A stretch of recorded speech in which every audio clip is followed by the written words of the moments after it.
Alright kids, today we're going to go over why all those silly speed tests you see on the internet on touch screen devices like cell phones are BS. They're a waste of your time.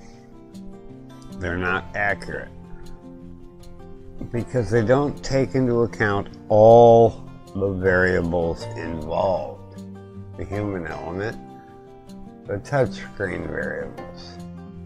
How thick is the glass? How good is the digitizer? Do they buy them all from the same source? Or is it spread out? You don't know. The operating system, the way it handles these. The system on the chip variables. You got your MediaTeks and your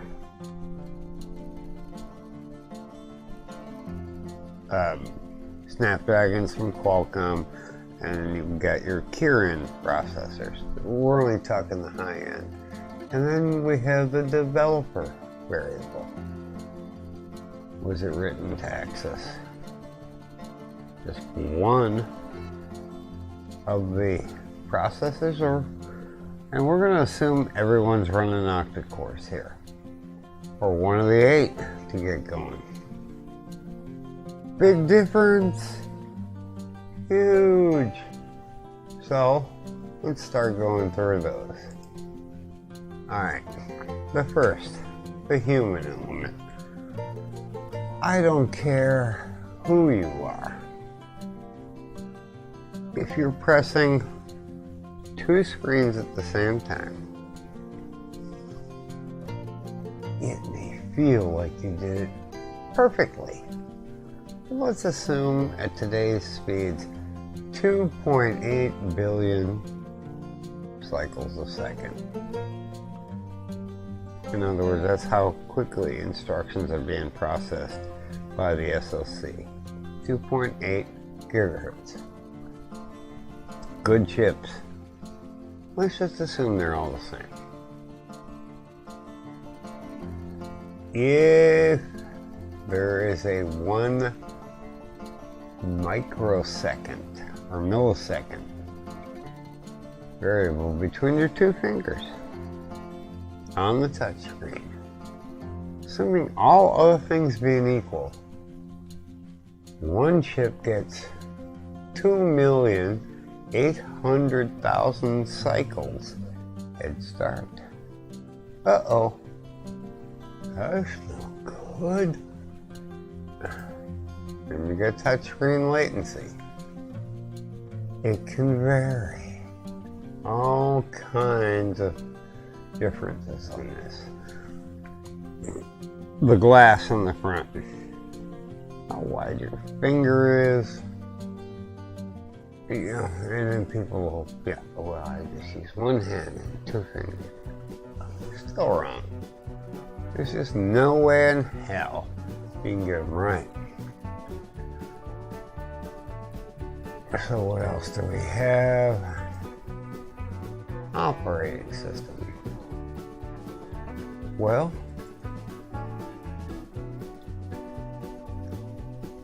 two different operating systems. If you're comparing Android to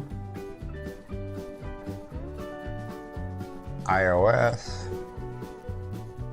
the variables are huge, never taken into account. I mean, if you run this test 1,000 times, you might get a baseline. They run them once. The SoC, system on a chip, the actual processor. Does it process touchscreen input with 1 of the cores, or all 8 if it's an octa-core? Let's assume they're all octa-cores. Some might even be deca-cores, or more. 10 cores, 12 cores. And then you have the developer. How'd they write their code? Is it optimized for iOS or is it optimized for Android?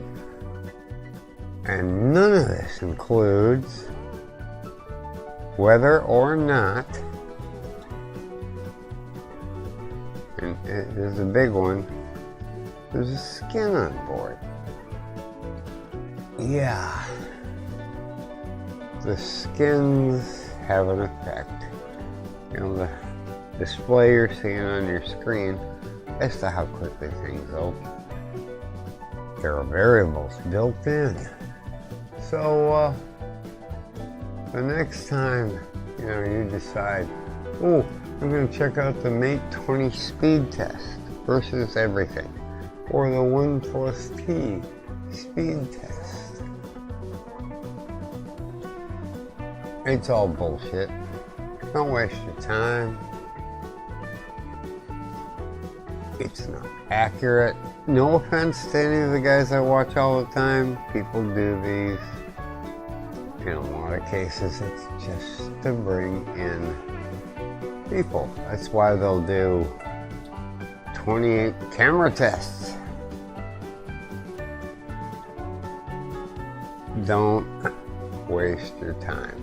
These speed tests don't mean anything in the real world or how quickly it closes apps in the background. Well,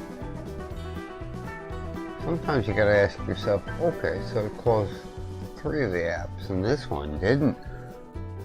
But this one's battery lasts 3 hours longer. Everything is cause and effect. Variables. But that very first variable, 2.8 million cycles a second per core. Assuming all the cores are running at the same speed, they're not generally. Wow.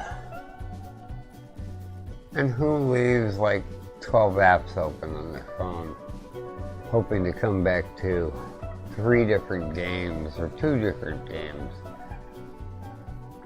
If you can't wait 0.3 seconds for an app to open, you might be an idiot. That's all I got for tonight.